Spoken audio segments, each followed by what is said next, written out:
प्यारे विद्यार्थियों नमस्कार। स्वागत है आप सभी का आपके अपने YouTube चैनल पर।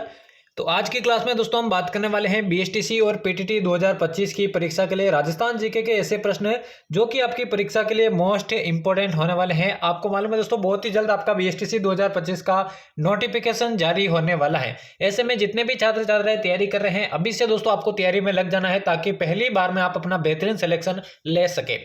आज की क्लास को आपको एंड तक वॉच करना है क्योंकि राजस्थान जीके के बहुत ही इंपॉर्टेंट प्रश्नों पर हम चर्चा करने वाले हैं। तो बिना किसी देर के क्लास को शुरू करते हैं। पहला प्रश्न आपसे पूछा गया है, प्राचीन भारत का टाटानगर किसे कहा जाता है? बेणेश्वर को, सांचौर को, पुष्कर को या फिर रेड को? जल्दी से सभी अभ्यर्थी इसका आंसर बताइए। प्राचीन भारत का टाटानगर, तो बात करें राइट आंसर की, प्राचीन भारत का टाटानगर दोस्तों आपको रेड को कहा जाता है, जो कि दोस्तों आपके कहां पर स्थित है? ये आपके टोंक जिले के अंदर स्थित है। तो चलिए बढ़ते हैं जल्दी से अगले प्रश्न की ओर। अगला देखिए पूछा गया है, धौलपुर नगर का प्राचीन नाम क्या था? कांठल, कोठी, श्रीपंत या फिर श्रीमाल? जल्दी से इस प्रश्न का आंसर बताइए। सभी को इसका आंसर बताना है, कौन सा ऑप्शन इसका बिल्कुल राइट आंसर हो जाएगा। बिल्कुल दोस्तों बेहतरीन प्रश्नों का संकलन इस क्लास में किया गया है जो कि सीधे एग्जाम में पूछे जाने वाले हैं। तो धौलपुर नगर का प्राचीन नाम की बात करूं तो कोठी इसका प्राचीन नाम था। दूसरा ऑप्शन इसका राइट आंसर हो जाएगा। अगला देखिए, अगला पूछा गया, राजस्थान का भागीरथ किसे कहा जाता है? मोहनलाल सुखाड़िया को, जय नारायण व्यास को, महाराजा गंगा सिंह को या फिर महाराणा प्रताप को? जल्दी से सभी विद्यार्थी आंसर बताइए। राजस्थान का भागीरथ इनमें से किसको कहा जाता है, यही आपसे पूछा गया है। तो जल्दी से सभी विद्यार्थी आंसर बताइए इसका। तो राजस्थान के भागीरथ की बात करूं तो महाराजा गंगा सिंह को आपके राजस्थान का भागीरथ कहा जाता है। तीसरा ऑप्शन इसका राइट आंसर हो जाएगा। अगला देखिए पूछा गया, छप्पन की पहाड़ियां कहां पर स्थित है? सिरोही, बाड़मेर, उदयपुर या फिर चित्तौड़गढ़? जल्दी से सभी विद्यार्थी कमेंट में आंसर बताइए। छप्पन की पहाड़ियां कहां पर स्थित है, यही आप सभी से पूछा गया है। तो जल्दी से सभी विद्यार्थी कमेंट में आंसर बताइए इसका। तो छप्पन की पहाड़ियों की बात करूं ये दोस्तों सिवाना, बाड़मेर के अंदर स्थित है। दूसरा ऑप्शन इसका बिल्कुल राइट आंसर हो जाएगा। अगला प्रश्न देखिए, अगला पूछा गया, निम्न में से कौन सी एक मीठे पानी की झील नहीं है? पिछोला, तालछापर, पुष्कर या फिर आना सागर? जल्दी से सभी इसका आंसर बताइए। इनमें से मीठे पानी की झील कौन सी नहीं है, यही आपसे पूछा गया है।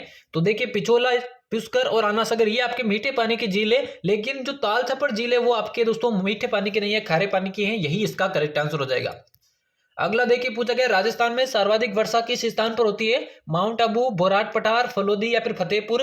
जल्दी से सभी इसका आंसर बताइए। देखिए जो भी प्रश्न हम करने वाले हैं दोस्तों पिछले एग्जामों में बार बार रिपीट होने वाले प्रश्न है और आने वाली परीक्षा के लिए भी मोस्ट इंपोर्टेंट है। डेली क्लासेज आपकी चैनल पर लगती है, डेली आपको अटेंड करनी है। तो राजस्थान में सर्वाधिक वर्षा दोस्तों आपके माउंट आबू में होती है। पहला ऑप्शन इसका बिल्कुल करेक्ट आंसर हो जाएगा। इसी कारण दोस्तों माउंट आबू को दोस्तों क्या कहा जाता है? राजस्थान में दोस्तों आपके बरकोयांश भी कहा जाता है, राजस्थान का बरकोयांश भी इसे कहा जाता है। चलिए अगला प्रश्न देखिए। अगला देखिए पूछा गया, शुष्क सागवान के वन राजस्थान के किस वन मंडल के अंतर्गत सर्वाधिक क्षेत्र पर विस्तृत है? राजसमंद, बांसवाड़ा, सिरोही या फिर कोटा? जल्दी से सभी अभ्यर्थी आंसर बताइए। शुष्क सागवान के जो वन है सर्वाधिक कौन से क्षेत्र में विस्तृत है? तो ये आपके सर्वाधिक बांसवाड़ा के अंदर देखने को मिलते हैं। दूसरा ऑप्शन इसका राइट आंसर हो जाएगा। अगला प्रश्न देखिए, अगला पूछा गया, केंद्रीय शुष्क बागवानी संस्थान कहां पर स्थित है? बीकानेर, जोधपुर, जैसलमेर या फिर बाड़मेर? जल्दी से सभी विद्यार्थी आंसर बताइए। केंद्रीय शुष्क बागवानी संस्थान की यहाँ पर बात हो रही है, कहां पर यह स्थित है? तो ये आपके बीचवाल बीकानेर के अंदर स्थित है, यानी कि पहला ऑप्शन इसका राइट आंसर हो जाएगा। अगला प्रश्न देखिए, अगला पूछा गया, सर्रा रोग किस पशु से संबंधित है? भैंस से, सूअर से, बकरी से या फिर ऊंट से? जल्दी से सभी इसका आंसर बताइए। इंपॉर्टेंट प्रश्न तो काफी बार एग्जाम के अंदर पूछा गया है। तो सर्रा रोग की बात करूं दोस्तों ऊंटों में दोस्तों आपके पाया जाता है, यानी कि चौथा ऑप्शन इसका बिल्कुल करेक्ट आंसर हो जाएगा। अगला देखिए पूछा गया है, भारत में एकमात्र टंगस्टन की खान कहां पर स्थित है? पलाना में, डेगाना में, भीलवाड़ा में या फिर खेतड़ी में? जल्दी से इसका आंसर बताइए। देखिए राजस्थान के भूगोल की बात करें, कला संस्कृति की बात करें, इतिहास की बात करें, राजस्थान करंट अफेयर के प्रश्न भी इस क्लास में सम्मिलित किए गए। डेली इसी तरह की सम्मिलित क्लास आपको मिलती है जिससे सारी आपकी राजस्थान जीके की बेहतरीन तैयारी यहाँ पर होने वाली है। तो एकमात्र टंगस्टन की खान आपके डेगाना के अंदर स्थित है। दूसरा ऑप्शन इसका राइट आंसर हो जाएगा। अगला देखें, अगला पूछा गया, निम्नलिखित में से किस छतरी को शेखावटी की सबसे बड़ी छतरी माना जाता है? रामगोपाल पोदार की छतरी, कल्याण सिंह की छतरी, हरदयाल की छतरी या फिर गोपाल सिंह की छतरी? जल्दी से सभी विद्यार्थी आंसर बताइए। शेखावटी की सबसे बड़ी छतरी इनमें से किसको माना जाता है? तो रामगोपाल पोदार की छतरी आपके शेखावटी की सबसे बड़ी छतरी मानी जाती है। पहला ऑप्शन इसका राइट आंसर हो जाएगा। अगला देखिए पूछा गया, चार चौमा का शिव मंदिर किस जिले में स्थित है? झालावाड़, कोटा, बूंदी या फिर टोंक? जल्दी से सभी इसका आंसर बताइए। कमेंट बॉक्स में साथ साथ में आंसर बताते रहना है जिससे आपको अपनी तैयारी का मालूम चल सके। तो चार चौमा की शिव मंदिर की बात करूँ दोस्तों कोटा के अंदर स्थित है। दूसरा ऑप्शन इसका बिल्कुल करेक्ट आंसर हो जाएगा। अगला देखिए, अगला पूछा गया राजस्थान में स्कल्पचर पार्क किस पैलेस में स्थित है? जल महल palace, Umaid Bhawan palace, Sariska palace या फिर माधवेंद्र पैलेस? जल्दी से सभी इसका आंसर बताइए। स्कल्पचर पार्क जो है दोस्तों कौन से पैलेस में स्थित है? तो राइट आंसर की बात करें ये माधवेंद्र पैलेस के अंदर स्थित है। चौथा ऑप्शन इसका राइट आंसर हो जाएगा। अगला देखिए पूछा गया निम्न में से किस देवी को शिशु रक्षक लोक देवी माना जाता है? चौथ माता, छींच माता, घेवर माता या फिर महामाया माता? जल्दी से सभी विद्यार्थी आंसर बताइए। शिशु रक्षक लोक देवी इनमें से किसको माना जाता है, यही आपसे पूछा गया है। तो शिशु रक्षक लोक देवी की बात करो दोस्तों महामाया माता को कहा जाता है और इन्हें दोस्तों आपके शीतला माता के नाम से भी जाना जाता है, ये भी आपको ध्यान में रखना है। चलिए अगला प्रश्न देखिए। अगला पूछा गया है जाम्बूजी जहां पर प्रवचन करते थे वह स्थान क्या कहलाता था या वह क्या कहलाता था? वाणी, शबद, सील या फिर संतारी? जल्दी से सभी इसका आंसर बताइए। जहां पर दोस्तों जाम्बोजी द्वारा प्रवचन दिए जाते थे वह क्या कहलाता था, यही आपको बताना, एग्जाम में पूछा गया प्रश्न है। तो वह दोस्तों आपके संतारी नाम से जाना जाता था। चौथा ऑप्शन इसका राइट आंसर हो जाएगा।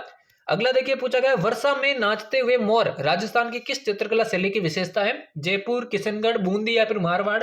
जल्दी से सभी विद्यार्थी आंसर बताइए। वर्षा में नाचते हुए मोर जो है दोस्तों कौन सी चित्रकला शैली की विशेषता है, यही आपसे पूछा गया है। तो राइट आंसर की बात करेंगे दोस्तों बूंदी चित्रकला शैली की विशेषता है। तीसरा ऑप्शन इसका राइट आंसर हो जाएगा। अगला प्रश्न देखिए पूछा गया निम्नलिखित में से कौन से लोक नृत्य में किसी भी वाद्य यंत्र का प्रयोग नहीं होता है? अग्नि नृत्य, गौरी नृत्य, बम नृत्य या फिर वालर नृत्य? जल्दी से सभी इसका आंसर बताइए। और क्लास को अभी तक लाइक और चैनल को सब्सक्राइब नहीं किया तो जल्दी से कर देना, क्योंकि डेली इसी तरह की क्लासेज आपको चैनल पर देखने को मिलेगी। तो देखिए वालर नृत्य एकमात्र ऐसा नृत्य है जिसमें किसी भी वाद्य यंत्र का प्रयोग नहीं होता है और ये दोस्तों आपके गरासिया जनजाति का नृत्य है जो कि सिरोही के अंदर सर्वाधिक किया जाता है। अगला देखिए पूछा गया निम्नलिखित में से कौन सा सुशिर वाद्य यंत्र नहीं है? टोटो, सतारा, बांकिया या फिर कमाईचा? जल्दी से सभी विद्यार्थी इसका आंसर बताइए। इनमें से कौन सा आपके सुशिर वाद्य यंत्र नहीं है, यही आपसे पूछा गया है। तो देखिए टोटो, सतारा और बांकिया ये तीनों सुशिर वाद्य यंत्र है, लेकिन जो कमाईचा है वो देखिए आपके तत्व वाद्य यंत्र है, तो यही इसका करेक्ट आंसर हो जाएगा। चलिए अगला प्रश्न देखिए। अगला पूछा गया अंगारों की होली किस स्थान की प्रसिद्ध है? बिनाय की, ब्यावर की, केकड़ी की या फिर भीनमाल की? जल्दी से सभी विद्यार्थी आंसर बताइए। ऐसे प्रश्न आपके एग्जाम में सीधे पूछे जाते हैं दोस्तों। अंगारों की होली की यहाँ पर बात हो रही है, तो अंगारों की होली की बात करूं दोस्तों ये केकड़ी की प्रसिद्ध है। तीसरा ऑप्शन इसका बिल्कुल राइट आंसर हो जाएगा। अगला प्रश्न देखिए पूछा गया कृष्ण जन्माष्टमी किस मास में मनाई जाती है? भाद्रपद, आश्विन, श्रावण या फिर फाल्गुन? जल्दी से सभी विद्यार्थी आंसर बताइए। जो कृष्ण जन्माष्टमी दोस्तों कौन से महीने में मनाई जाती है? तो ये देखिए आपके भाद्रपद मास में मनाई जाती है। भाद्रपद मास की भी बात करूं दोस्तों कृष्ण मास की अष्टमी को, ठीक है ना, भाद्रपद कृष्ण अष्टमी को आपके दोस्तों कृष्ण जन्माष्टमी मनाई जाती है, ये आपको ध्यान में रखना है। चलिए अगला प्रश्न देखिए और यहां से जो भी प्रश्न होंगे वो राजस्थान के करंट अफेयर के हाल ही में जो चर्चा में वो प्रश्न हम करने वाले हैं। अगला देखिए पूछा गया राजस्थान का दूसरा सबसे बड़ा पार्क कहां पर विकसित किया जा रहा है? जयपुर में, भरतपुर में, उदयपुर में या फिर बीकानेर में? जल्दी से सभी विद्यार्थी आंसर बताइए। राजस्थान का दूसरा सबसे बड़ा पार्क कहां पर विकसित किया जा रहा है? तो राइट आंसर की बात करें ये दोस्तों आपके भरतपुर में विकसित हो रहा है। दूसरा ऑप्शन इसका बिल्कुल करेक्ट आंसर हो जाएगा। अगला देखिए। अगला पूछा गया रूप टॉप सोलर उत्पादन में राजस्थान का देश में कौन सा स्थान है? प्रथम, दूसरा, तीसरा या फिर सातवां? जल्दी से सभी इसका आंसर बताइए। रूप टॉप। और दोस्तों आज क्या है? आज है बसंत पंचमी। तो सभी प्यारे विद्यार्थियों को दोस्तों बसंत पंचमी की हार्दिक शुभकामनाएं। मां सरस्वती से दोस्तों मैं ये कामना करता हूं कि सभी विद्यार्थी अपने टारगेट को प्राप्त करें, बेहतरीन तैयारी कीजिए दोस्तों और सभी अपने लक्ष्य को प्राप्त कीजिए। तो रूप टॉप सोलर उत्पादन की बात करूं दोस्तों राजस्थान का जो देश में स्थान है वो तीसरा स्थान है। तीसरा ऑप्शन इसका बिल्कुल राइट आंसर हो जाएगा। अगला देखिए। अगला पूछा गया राजस्थान के किस उत्पाद को जीआई टैग के लिए स्वीकार किया गया? हाल ही में दोस्तों राजस्थान के एक उत्पाद को जीआई टैग के लिए दोस्तों आपके स्वीकार किया गया है, तो वो कौन सा है? कड़ाकंद, बादड़ा, सांगरी या फिर मिर्ची बड़ा? जल्दी से सभी इसका आंसर बताइए।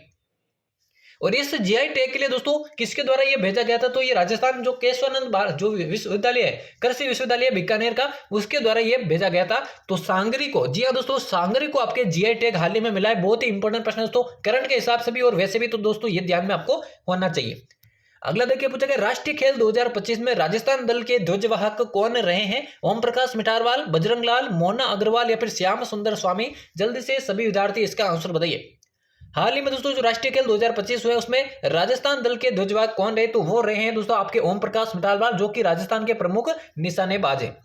और आज के महत्वपूर्ण प्रश्नों की क्लास का यह होने वाला अंतिम प्रश्न यहां पर आपसे पूछा गया है अंतरराष्ट्रीय संगीत सम्मेलन 2025 का आयोजन कहां पर किया गया? उदयपुर, जोधपुर, कोटा या फिर जयपुर? जल्दी से सभी इसका आंसर बताइए। और 25 में से कितने प्रश्न आपके करेक्ट है ईमानदारी से आपको कमेंट बॉक्स में बताना है, जिससे आपको अपनी तैयारी का मालूम चल सके। और क्लास आपको कैसी लगी दोस्तों कमेंट में जरूर बताना। डेली इसी तरह की क्लासेस आपको मिलने वाली है। तो अंतर्राष्ट्रीय संगीत सम्मेलन 2025 का आयोजन जोधपुर में किया गया था। दूसरा ऑप्शन इसका करेक्ट आंसर हो जाएगा। तो यहाँ पर हमारे बीएसटीसी और पीटीटी 2024-25 की परीक्षा के लिए राजस्थान जीके के इंपॉर्टेंट प्रश्नों की क्लास समाप्त होती है। उम्मीद करता हूँ क्लास आप सभी को पसंद आई होगी। डेली इसी तरह की क्लासेस आपको मिलने वाली है। तो चैनल को अभी तक सब्सक्राइब नहीं किया है तो सब्सक्राइब करके बेल आइकन को प्रेस कर दे। तो मिलते किसी और नई क्लास में, तब तक लेते आप सभी से अलविदा। धन्यवाद।